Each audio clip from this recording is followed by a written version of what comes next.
ದರ್ಶನ್ ಮಧ್ಯಂತರ ಜಾಮೀನನ್ನ ಪಡೆದುಕೊಂಡು ಈಗ ಆಸ್ಪತ್ರೆಯಲ್ಲಿದ್ದಾರೆ.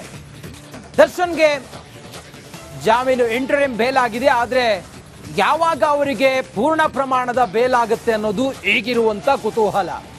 ಮತ್ತೊಂದು ಕಡೆಯಲ್ಲಿ ದರ್ಶನ್ ಮಧ್ಯಂತರ ಜಾಮೀನನ್ನ ಪ್ರಶ್ನಿಸಿ ಸುಪ್ರೀಂ ಕೋರ್ಟ್ಗೆ ಮೇಲ್ಮನವಿಯನ್ನ ಸಲ್ಲಿಸೋದಕ್ಕೆ ಸರ್ಕಾರ ಯಾಕೆ ಮೀನಾಮೇಷ ಎಣಿಸ್ತಿರೋದು? ಯಾಕೆ ಮೇಲ್ಮನವಿಯ ಮರ್ಮ ಏನು? ಮತ್ತೊಂದು ಕಡೆಯಲ್ಲಿ ದರ್ಶನ್ಗೆ ಬೇಲ್ ಆಗಿದ್ದೆ ತಮ್ಮ ಆರೋಗ್ಯದ ಕಾರಣಕ್ಕೋಸ್ಕರ, ಸರ್ಜರಿ ಕಾರಣಕ್ಕೋಸ್ಕರ. ಇನ್ನೂ ಕೂಡ ಸರ್ಜರಿ ಆಗಿಲ್ಲ.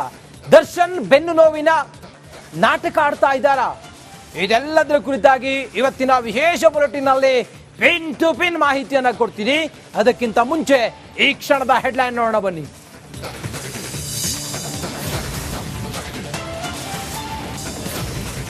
ಬೆಳ್ಳಂಬೆಳಗ್ಗೆ ಲೋಕಾಯುಕ್ತ ಐಟಿ ರೇಡ್, ಬಿಬಿಎಂಪಿ ಅಧಿಕಾರಿಗಳ ಮನೆ ಮೇಲೆ ದಾಳಿ, ಉದ್ಯಮಿ ಬಿಲ್ಡರ್ಗಳಿಗೆ ಆದಾಯ ತೆರಿಗೆ ಆಫೀಸರ್ ಶಾಕ್. ಬಾಂಗ್ಲಾದೇಶದಲ್ಲಿ ಹಿಂದೂಗಳೇ ಟಾರ್ಗೆಟ್, ಚಿನ್ಮೋಯ್ ಪ್ರಭು ಬಂಧನ ಖಂಡಿಸಿ ಕಾರ್ಯಕರ್ತರ ಪ್ರತಿಭಟನೆ, ಪೊಲೀಸ್ ವ್ಯಾನ್ಗೆ ಮುತ್ತಿಗೆ ಹಾಕಿ ಆಕ್ರೋಶ. ಮಧ್ಯಂತರ ಜಾಮೀನನ್ನ ಪಡೆದುಕೊಂಡು ಈಗ ಆಸ್ಪತ್ರೆಯಲ್ಲಿದ್ದಾರೆ. ದರ್ಶನ್ಗೆ ಜಾಮೀನು ಇಂಟರಿಮ್ ಬೇಲ್ ಆಗಿದೆ. ಆದರೆ ಯಾವಾಗ ಅವರಿಗೆ ಪೂರ್ಣ ಪ್ರಮಾಣದ ಬೇಲ್ ಆಗುತ್ತೆ ಅನ್ನೋದು ಈಗಿರುವಂತ ಕುತೂಹಲ.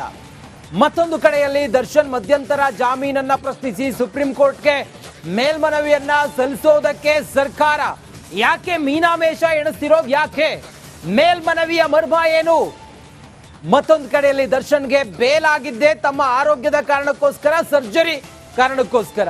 ಇನ್ನೂ ಕೂಡ ಸರ್ಜರಿ ಆಗಿಲ್ಲ. ದರ್ಶನ್ ಬೆನ್ನು ನೋವಿನ ನಾಟಕ ಆಡ್ತಾ ಇದ್ದಾರಾ? ಇದೆಲ್ಲದರ ಕುರಿತಾಗಿ ಇವತ್ತಿನ ವಿಶೇಷ ಬುಲೆಟಿನ್ ನಲ್ಲಿ ಪಿನ್ ಟು ಪಿನ್ ಮಾಹಿತಿಯನ್ನ ಕೊಡ್ತೀನಿ. ಅದಕ್ಕಿಂತ ಮುಂಚೆ ಈ ಕ್ಷಣದ ಹೆಡ್ಲೈನ್ ನೋಡೋಣ ಬನ್ನಿ.